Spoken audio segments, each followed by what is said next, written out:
Hey everyone, Evan Jones with you here on the RPAC Rundown podcast. This week on the pod, Mackenzie Jones will join us. It's been a crazy start to the track season so far, so we want to chat about that.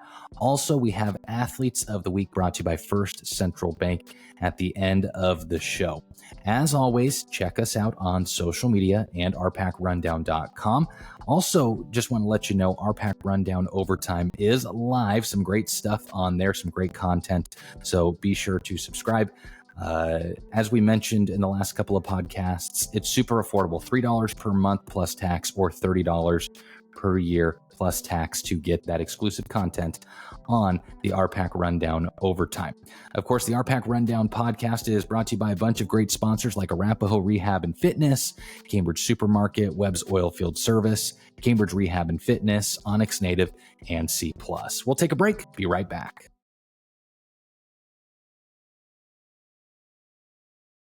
Welcome back to the RPAC Rundown podcast. Joining us now is my wife, Mackenzie, bit of a track junkie. You help us out with a lot of the track stuff. Mm-hmm. We felt like maybe this is something we could do a month in, but it's only been 2.5 weeks, and the track season has been insane for RPAC athletes. Yeah. Just crazy. But yes, we wanted to talk about it. We have a few topics, but I'm sure when we get Kinsey talking about it, she's going to go on a tangent, which is always a good thing. Probably. But let's just start off with the one that you could say is the elephant in the room. Southern Valley senior standout, Addie Hunt, which she just signed with GCU, Grand Canyon University, to run track. Congratulations to her. We plan to do an article on her here for RPAC Rundown Overtime very soon. But let's just talk about Addie to begin with. There's a lot of topics we're going to go over here with track, but Addie has just been crushing it all season. Yeah, for sure. She has honestly picked up where she left off at the state meet last year. She's thrown out some impressive marks. She's already broke her own school record in both the 100 and the 200. She's run a 12.01.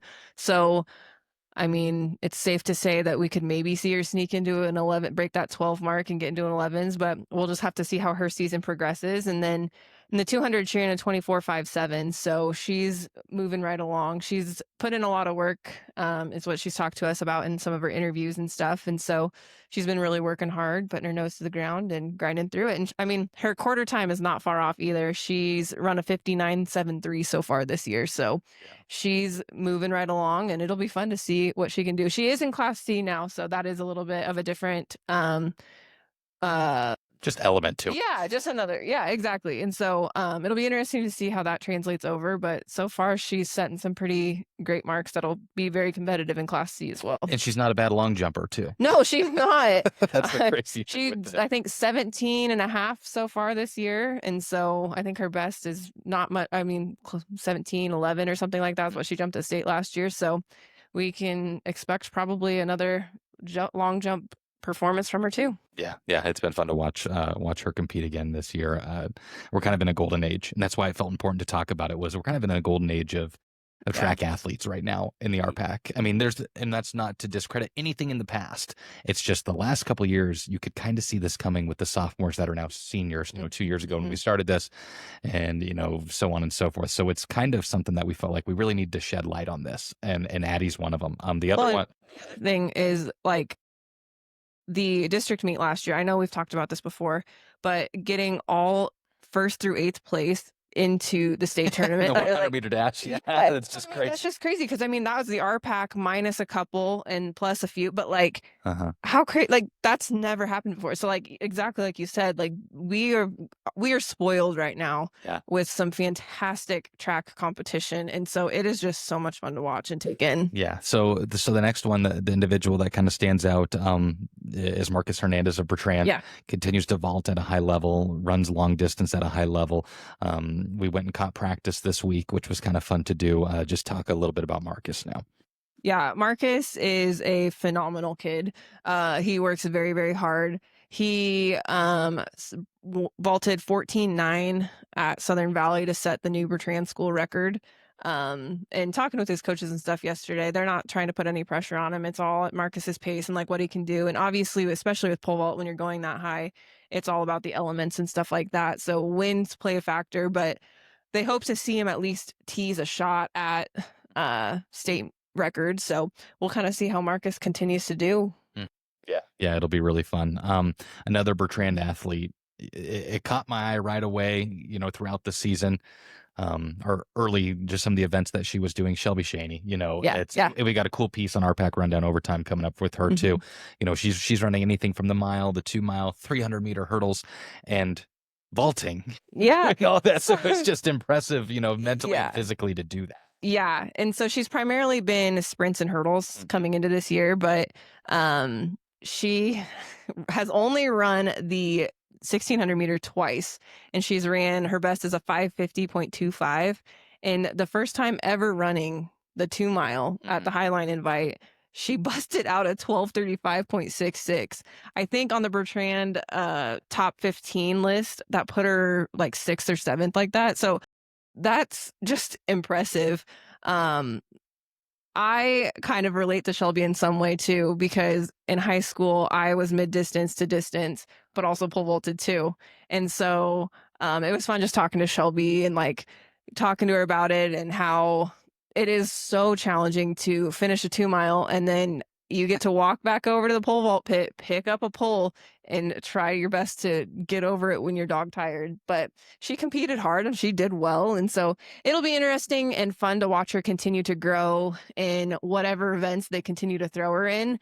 And then while also vaulting really well too. Yeah, there's the saying, jack of all trades, master of none, but Shelby's a jack of all trades and figuring out how to master them all. Like it's really impressive. She's doing a great job with handling it. She's done jumps and stuff too in the past. So I think she said triple jump, long jump, something like that. So I think maybe the only thing that she hasn't tried is high jump and throws. I don't know. But I think she'd probably be a decent high jumper too. I do too. With her length and stuff like that. Yeah, it'd be interesting to see. So now let's talk a team, west side of the conference now.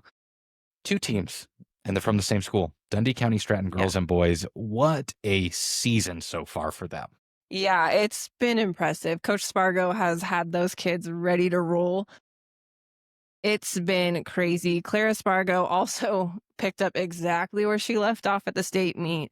She's ran a 12:28 in the 100, a 24:90 in the 2, and a 58:05 in the quarter. So she's picking up right where she left off. And she did do a little bit of long jumping. I think it was at the UNK indoor, which was kind of fun to see her try a field event.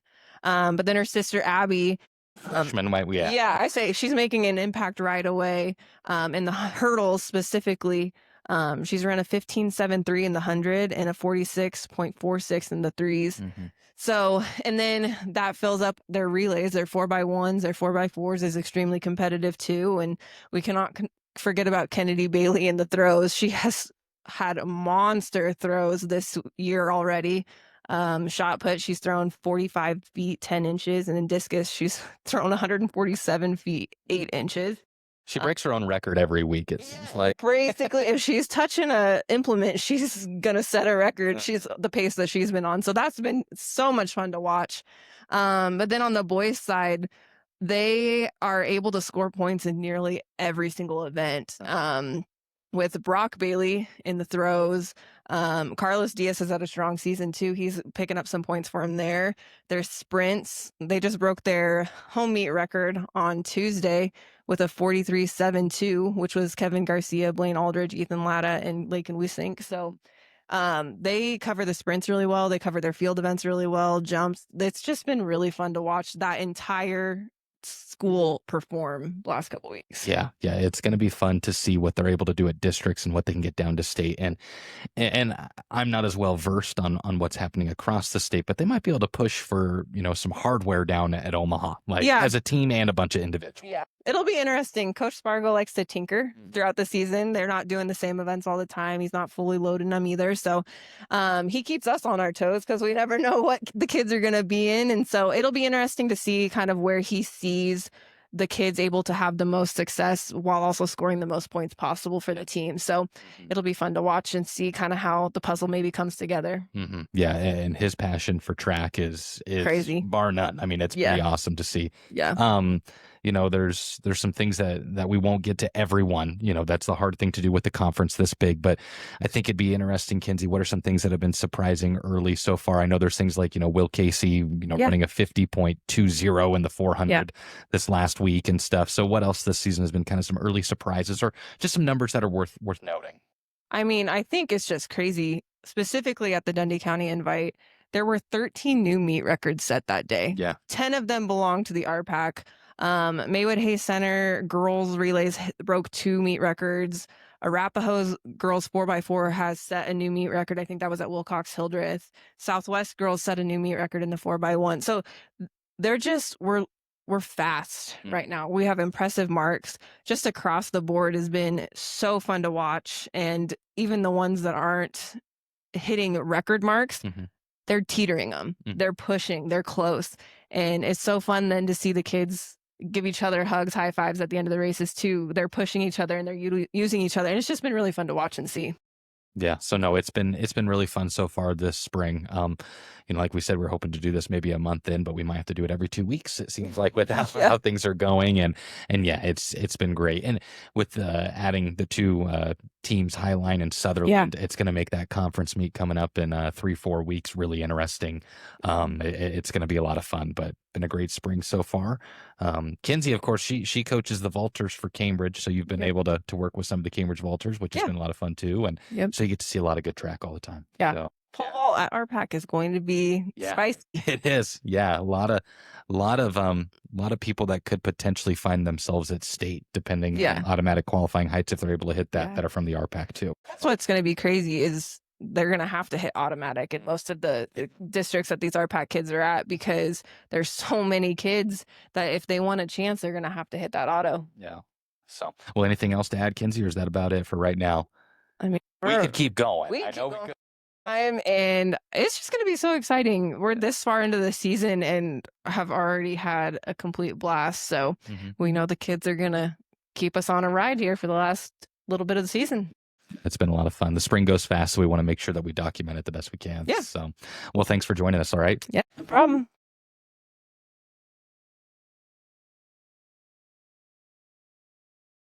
Welcome back to the RPAC Rundown podcast. As you know, RPAC Rundown Overtime is live. It's been a lot of fun, a lot of great content we have going on there. We still have a couple more things to put out there for postseason basketball, but we have some great stories coming up for the spring also. Just want to remind you to subscribe. It is exclusive content on the RPAC Rundown Overtime. Super affordable. That was the goal with this, was to make great content and make it affordable for you folks. So $3 per month plus tax, or $30 per year plus tax. So if you sign up for a year, essentially you're going to get 2 months free. It's been a lot of fun so far. A lot of great content coming up too on the RPAC Rundown Overtime. We'll take a break. Be right back. It's time to announce the Athletes of the Week, brought to you by First Central Bank.